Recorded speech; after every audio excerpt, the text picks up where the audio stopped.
mes amis, je suis au supermarché, j'ai acheté 2 boîtes de... Vous savez, c'est une sorte de filament de sucre. C'est c'est de la barbe à papa en fait. Et j'aime bien ça. Je suis devenu un petit peu addict ces derniers temps de ça, donc j'en consomme une certaine quantité. Et puis, dans le même ordre d'idée, j'ai acheté une dentifrice un peu. Ils disent sur la boîte qu'elle est performante, j'en sais rien, je ne l'ai pas essayé encore. Mais en tout cas, voilà, je voulais vous parler d'un truc, hein, d'un truc qui m'a un petit peu interpellé, cependant que j'achetais ce produit. C'est que aujourd'hui, ils ont une offre. Quand on achète deux, on a une réduction. Si vous voulez, on paye un au prix total et on paye l'autre à moitié prix. J'aurais pu combiner autant de duos de pots que je voulais. En fait, quand j'ai voulu prendre du rayon, il n'y en avait que 4 en tout. Donc, j'avais quand même l'envie de les prendre tous et puis profiter d'un bon prix. Et puis, juste comme ça, en me disant, j'ai pensé au gars qui viendrait après moi, qui ferait du chemin, parce que je suis venu spécialement pour acheter ça. Et je me suis dit, le gars qui arriverait, ou bien le gamin surtout qui arriverait pour acheter ça et qui trouverait qu'il n'y en ait plus. Voilà. Et donc j'ai décidé de laisser deux, alors que j'avais envie, j'avais besoin de les acheter. En fait, ce que je cherche à vous dire là, c'est que ce sont des choses assez drôles que nous affrontons dans nos vies de tous les jours. Vous savez, j'aurais pu acheter les 4, ou j'aurais pu même pas constater, même pas réaliser. Et c'est là la clé, je pense, de tout ça. C'est que j'aurais pu même pas réaliser qu'il y en a que 4, et j'aurais pu tous les prendre sans regarder sur le rayon, et puis aller les payer et partir et décevoir quelqu'un. Décevoir quelqu'un sans même me rendre compte.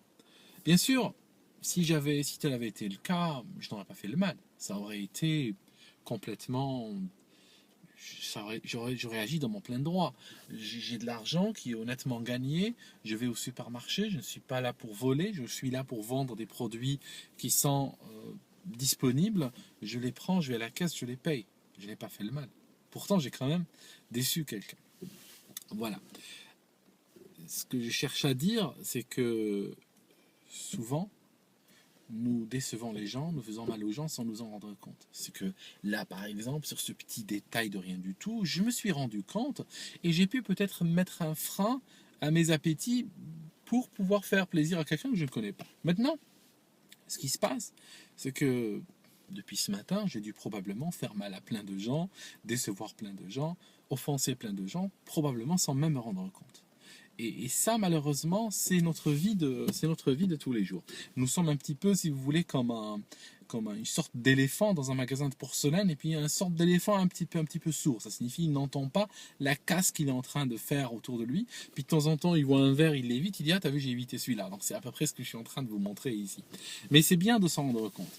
Alors, si vous voulez, j'ai constaté dans la vie de tous les jours, on a à peu près, si vous voulez, grosso modo, 3 sortes d'équations que nous devons résoudre qui vont en complexité croissante. Alors la première, c'est que nous devons faire la différence entre le bien et le mal. C'est distinguer le bien et le mal. Cela, il y a énormément de théories.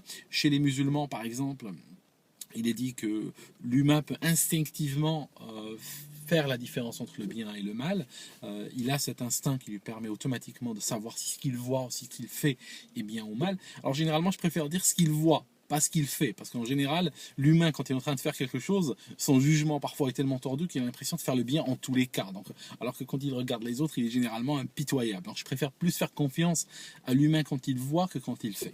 Alors, le truc, c'est que ça me rappelle, un événement assez, une affaire plutôt, une affaire assez intéressante dans la Cour suprême américaine. C'est que quand Louis Malle a fait son film Les Amants, qui a été projeté aux États-Unis, je pense qu'on est en train de parler de la fin des années 50. Le film a été projeté aux États-Unis et puis il a fait un peu de foin parce que dans une Amérique très puritaine, l'Amérique, vous savez, très très dualiste. D'un côté, c'est un des plus grands exportateurs de la pornographie, mais en même temps, ils sont très puritains. Il y a des gens qui ont voulu le bloquer en utilisant les lois qui bannissent en fait l'expression obscène et la pornographie qui était bannie à l'époque dans l'État où ça se passait, donc dans l'Ohio. Et en fait, ce qui se passe, c'est que les promoteurs du film ont voulu se réfugier derrière le premier amendement qui permet en fait aux Américains de s'exprimer librement, tant que ce n'est pas obscène ou des choses comme ça. Et voilà, donc il y a eu cette bataille juridique qui est montée jusqu'à la Cour suprême des États-Unis. Et puis le juge, il a regardé le film. Et puis il a rendu quelque chose, il a rendu un arrêté qui est le plus célèbre en fait dans l'histoire de la Cour suprême des États-Unis. Je crois que c'est Jacobellis versus Ohio, c'est l'affaire, donc c'est Jacobellis contre l'État de l'Ohio.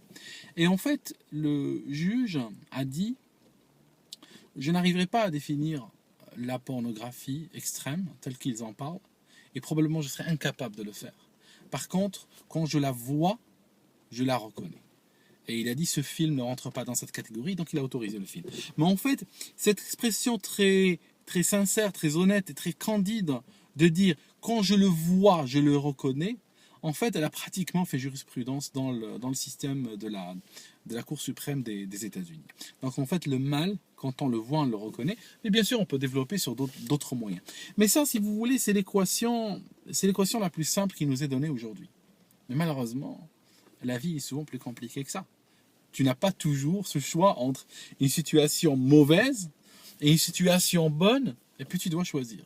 Très souvent, c'est beaucoup plus compliqué que ça. Alors, très souvent, et c'est là où on arrive à la deuxième situation, la deuxième clé, si vous voulez, c'est que tu arrives souvent à une situation où tu as une situation qui est mauvaise, une situation qui est mauvaise, et tu dois choisir entre les deux. En fait, pratiquement, ce qu'on te demande, c'est déplacer le zéro, déplacer la ligne qui sépare le bien et le mal, la déplacer jusqu'à la mettre entre les deux et dire c'est quoi le mal, c'est quoi le bien dans cette histoire. Il y aura toujours une situation pire qu'une autre. C'est le choix typiquement cornélien. Et c'est là que beaucoup de gens malheureusement se cassent la gueule. C'est là quand tu débats avec des gens et tout, tu vois qu'ils n'ont pas atteint ce niveau-là. Par exemple, quand tu as des gens avec qui tu débats et tu dis par exemple, Bachar al-Assad, moi j'ai jamais été un grand supporter de Bachar al-Assad. J'ai trouvé que c'était quelqu'un. Enfin, je suis pas là pour faire la politique syrienne, mais en fait, j'étais contre Bachar al-Assad. Et j'étais en général contre pratiquement tous les dirigeants arabes qui étaient là depuis des décennies. J'étais contre. Donc je trouvais que c'était mal. Maintenant, une fois qu'il y a eu ce mouvement qu'on a appelé les rebelles qui ont commencé à tuer des gens et causer des massacres, etc., j'avais quoi? La comparaison, c'était un mal et un mal. Hein, deux mots. Mais en fait, il y en a un qui est pire que l'autre. C'est ça. Ça, c'est la vraie vie, en fait. C'est là où la vraie vie se passe. Et en fait, il y a beaucoup de gens qui n'ont pas réussi en fait, à faire la ligne, à séparer, à dire oui, ben ça, le fait de massacrer tous les Syriens et les mettre hors de leur pays, c'est quand même pire que d'avoir quelqu'un qui est là depuis des décennies et puis qu'il faudrait qu'il parte. Très souvent, la vie, c'est ce genre de choix qu'elle pose. Et c'est là, par exemple, qu'on trouve des choix comme, par exemple, l'euthanasie. Tuer quelqu'un, c'est mal. C'est mal dans tous les codes moraux de toutes les sociétés, de toutes les religions, de tout le monde. C'est mal. C'est un mal absolu. Maintenant, l'euthanasie, si on regarde le côté tuer la personne, on est dans le contexte d'un meurtre avec préméditation. C'est de l'assassinat pur et simple. On prémédite qu'on va assassiner quelqu'un. Si on le regarde que sous cet angle-là, c'est clair, c'est de l'assassinat. Maintenant, pourquoi on le fait? Parce qu'on a un autre mal. L'autre mal, c'est que la personne est en train de souffrir et elle va... Et en fait, si vous regardez, vous n'allez jamais pouvoir trancher le débat. C'est très difficile de trouver des gens pour, des gens contre. Et la peine de mort, par exemple, c'est pareil. On tue quelqu'un pour éviter un autre mal potentiel, par exemple, qui récidive et ainsi de suite.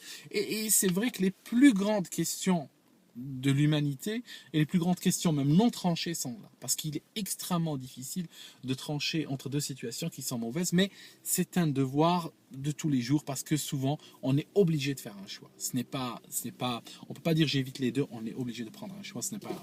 C'est pas libre, on est obligé de choisir. Dans ce registre-là, il y a quand même un piège dans lequel je ne tombe pas, dans lequel je ne veux pas tomber. C'est une situation vers laquelle je ne veux pas aller. C'est la situation immorale qui consiste à dire, est-ce qu'on peut dire, en fait, dans quelle mesure on peut accepter de faire un mal pour servir un bien, ou pour ramener un bien plus tard. J'accepte un mal là, ou je commets un mal là, mais c'est pour un bien. Ça, je pense que personnellement, c'est une question très dangereuse.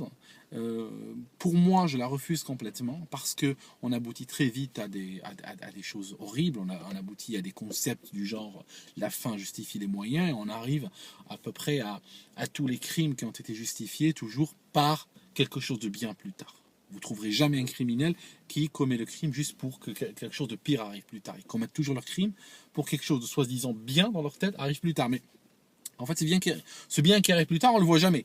Mais en fait, on voit juste l'horreur qui est commise sur le moment. Donc ça, c'était, si vous voulez, les deux premières grandes questions qui se posent à nous. Il y a une troisième, et celle-là, elle est très pointue, celle-là, elle est très difficile. C'est de savoir, vous savez, nous ne vivons pas dans un monde figé, nous vivons dans un monde très dynamique. Ça signifie que les choses bougent, les choses ne restent pas tout le temps là où elles sont. Pendant que tu es en train d'analyser une situation, mal ou bien, elle est en train de se déplacer. Les choses sont très dynamiques. Chaque jour, tu analyses quelque chose, par exemple ta situation au travail ou ta relation avec une personne ou autre, et en fait, de jour en jour, il y a une évolution. Donc en fait, ce n'est pas statique. Ce qui se passe, c'est que, problème avec ça, c'est que par exemple, le mal, si tu attends qu'il devienne le mal, eh ben, le dégât est déjà fait. Si tu attends que le mal soit là, qu'il soit devant toi, avec les phares allumés, qu'il est à 3 mètres, là, c'est vrai que ça sera peut-être pas possible de l'éviter. D'accord? Ou bien tu pourras l'éviter, mais il y aura déjà des dommages ou des dégâts qui auront été causés. Alors, ce qui se passe, c'est que très souvent, dans la vie de tous les jours, nous devons détecter le mal avant même qu'il ne s'appelle le mal. Ça signifie que nous devons détecter le mal au moment où il fait le premier pas, où il est... pardon. Le mal, nous devons le détecter au moment où il est encore en situation neutre, où il est encore peut-être même le bien, peut-être qu'on appelle le bien. Mais en fait, il fait son premier pas pour devenir le mal. Et ça, mes amis, c'est un des points les plus difficiles pour nous tous. C'est un des points les plus durs de choper la situation au moment où elle glisse d'un cheveu vers le mal. Et c'est là qu'il faut avoir beaucoup de discipline morale, si vous voulez, beaucoup de discipline personnelle. Pour la discipline, si vous voulez, telle que je la vois, c'est aller, c'est de ne pas dépendre des circonstances et dépendre des envies et des besoins de chaque instant pour gérer sa vie, mais plutôt essayer de se poser un objectif et diriger toutes ses forces vers cet objectif-là. C'est ça qui nous permet d'avoir une discipline. La discipline, pour moi, c'est cela. C'est avoir ses forces, ses énergies, vont vers un point précis. Elles ne sont pas soumises aux aléas de l'instant. Et en fait, une fois qu'on a cette discipline morale et mentale, eh ben, il peut devenir parfois possible, je dis parfois bien sûr parce que c'est vraiment quelque chose de très difficile, de détecter une situation au moment où elle commence à glisser. Très souvent, on est très bon à ça intuitivement, vous savez, parce que notre intuition, vous savez, nous sommes des humains modernes, ça signifie que nous sommes très éloignés aujourd'hui de nos sens, et très souvent nos sens, nous les utilisons que pour nous amuser, hein, que pour des gratifications, d'accord? Et en fait, heureusement qu'il y a notre subconscient qui, lui, est toujours connecté à ces sens-là et analyse énormément de données. Et des fois, on sent que quelque chose ne va pas. On le sent. La situation vient de faire ne serait-ce qu'un cheveu dans la mauvaise direction, mais on le sent. Et très souvent, on n'écoute pas. On ne s'écoute pas, on continue. Et c'est bien plus tard, quand on se prend le tout sur la figure, 6 mois plus tard, 1 an plus tard, des années plus tard, que la situation devient le mal, et que là, elle est là, elle est à 2 mètres, elle a les phares allumés, elle est toute proche. Là, on dit, ah, ça c'est mal. D'accord? Là, c'est mal, là, ça devient évident. Vous savez, là, on revient à la première clé. Là, on est vraiment au niveau le plus bas, si vous voulez, de cette conscience-là. Et en fait, eh ben, on se dit, mais, ah oui, mais je le savais à la première seconde. Je ne me suis pas écouté. Bon, voilà, ça, c'est encore une autre discussion. Voilà, c'était juste quelques considérations au passage au sortir d'un supermarché. Allez, je vous laisse et puis on se voit une autre fois.